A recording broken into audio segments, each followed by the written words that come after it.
Ever pondered the mysteries veiled within the moon's poles?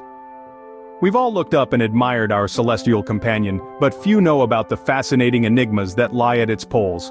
Let's start with some basics. The moon, like Earth, spins on its axis, albeit at a much slower pace.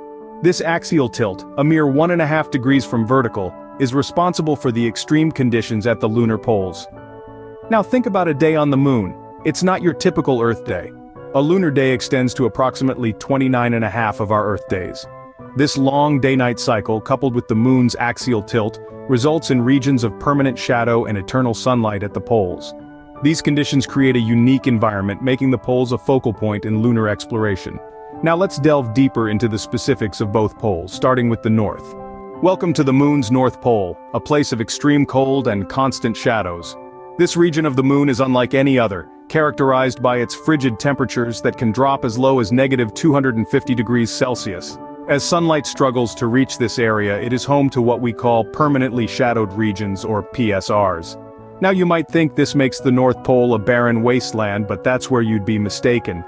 Within these shadows, we've discovered something remarkable: water ice. Yes, hidden in the depths of these cold, dark craters, ice has been found. And it's not just a novelty. This water ice could be a game-changer for future space exploration. It could provide a source of water for astronauts used for drinking or breaking down into hydrogen and oxygen for rocket fuel.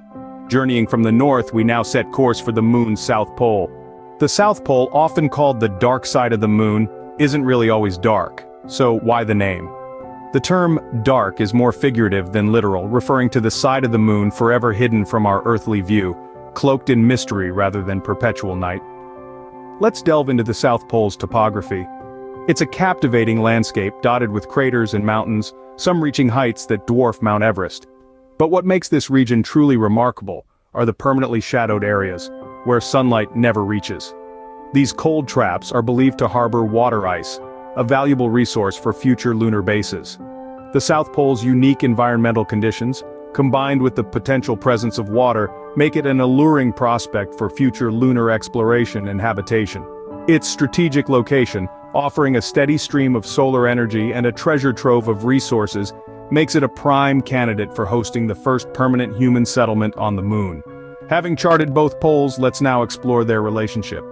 Have you ever wondered about the distance between these poles and how the moon orbits the Earth? Let's dive into that. The distance between the moon's north and south poles is approximately 1,600 kilometers, which is relatively small compared to Earth's 20,000 kilometers. This difference in size gives our moon its unique characteristics and behaviors. Now let's talk about the moon's orbital dance around the Earth. It takes our moon roughly 27 days to complete a full orbit. That's why we see different phases of the moon throughout the month. This celestial ballet is due to the gravitational pull between Earth and the moon, creating a beautiful cycle that affects not only our tides but also the rhythm of life on our planet. So, the next time you gaze up at the moon, remember this intricate dance and the vast cosmic distances involved. Now that we've orbited with the moon, let's see who else has made the journey. The moon's poles have been the target of numerous space missions, but how many have actually landed there? Let's delve into the history of lunar explorations, focusing on the missions that have made contact with the moon's poles or studied them in detail. Various missions, including those planned for the future, aim the moon's South Pole, a region largely uncharted and filled with secrets waiting to be uncovered. Multiple attempts have also been made to land at the South Pole. Despite some landers not surviving, orbiters continue to provide valuable data about the lunar surface. A recent mission successfully landed on the moon's surface, expanding understanding of the moon's composition and topography. The quest to explore the moons is far from over. Future missions continue to aim for these tantalizing polar regions. Each mission, successful or not, has helped us better understand our celestial neighbor and its polar regions. As we've seen, the moon's poles are a source of endless fascination and potential for future space adventures. Our exploration of the moon's poles has been quite a journey, hasn't it? We've delved deep into the mysteries of the lunar poles, understanding their unique characteristics. We've discovered that the North Pole, with its pocketed craters and icy deposits, is a stark contrast to the South Pole, often referred to as the dark side.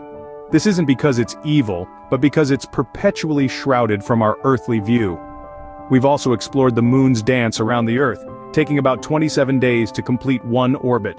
And let's not forget the brave explorers from various countries who've left their footprints on the lunar poles, marking a significant milestone in human history. In essence, our moon, this silvery celestial body that graces our night sky, is a world of wonders waiting to unravel more of its secrets to us. And that concludes our lunar adventure. Subscribe to our Universal Universe channel for daily cosmic adventures. Until next time, keep looking up.